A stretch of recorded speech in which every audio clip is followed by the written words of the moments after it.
Cricket అంటేనే unpredictable. ఓడిపోతాం అనుకున్న match లో ఒక కుర్రోడు హీరోలో వచ్చి గెలిపించాడు.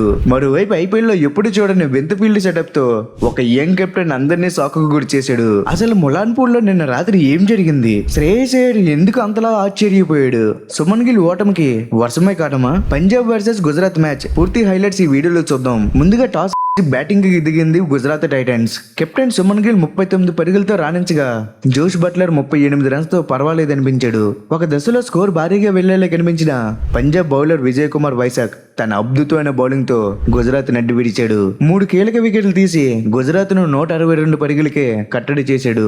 చాహల్ కూడా తన స్పిన్ మాయోజాలంతో 2 వికెట్లు తీసి స్కోర్ పెరగకుండా అడ్డుకున్నాడు. ఇక సెకండ్ ఇన్నింగ్స్ కి వస్తే 163 పరుగుల టార్గెట్ తో బరిలో దిగిన పంజాబ్ కింగ్స్ కు స్టార్టింగ్ లోనే చుక్కలు కనిపించాయి. గుజరాత్ బౌలర్ ప్రసిద్ధ్ కృష్ణ తన స్పెలతో పంజాబ్ బ్యాటర్లను ఊపిరి తీసుకునివ్వలేదు. వరుసగా 3 వికెట్లు తీసి పంజాబ్ ను కోలుకోలేని దెబ్బతీశాడు.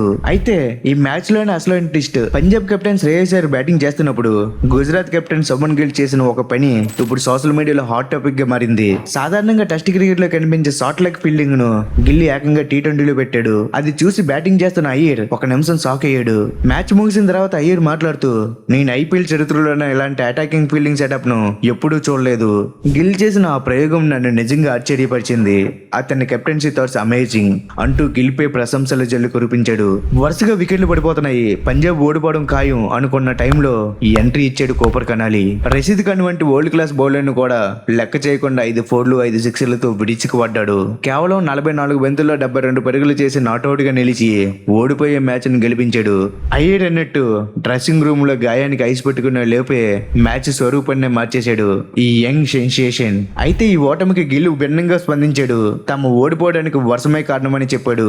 వర్షం వల్ల బంతి తడిసి బ్యాటింగ్ కి ఈజీగా మారిందని, అందుకే కనాలి షాట్లు ఆడగలిగాడని అభిప్రాయపడ్డాడు. ఏది ఏమైనా పంజాబ్ కింగ్స్ పాయింట్స్ టేబుల్ లో దూసుకుపోయింది. మరి ఈ మ్యాచ్ లో మీకు బాగా నచ్చిన మూమెంట్ ఏది? గిల్ అటాకింగ్ ఫీల్డింగా లేక కెనాలి సిక్సర్లా? కింద కామెంట్ చేయండి. ఈ వీడియో కానీ మీకు నచ్చినట్లయితే లైక్ చేయండి. అలాగే మరిన్ని క్రికెట్ అప్డేట్స్ కోసం మన ఛానల్ సబ్స్క్రైబ్ చేసుకోవడం మర్చిపోకండి. Thanks for watching.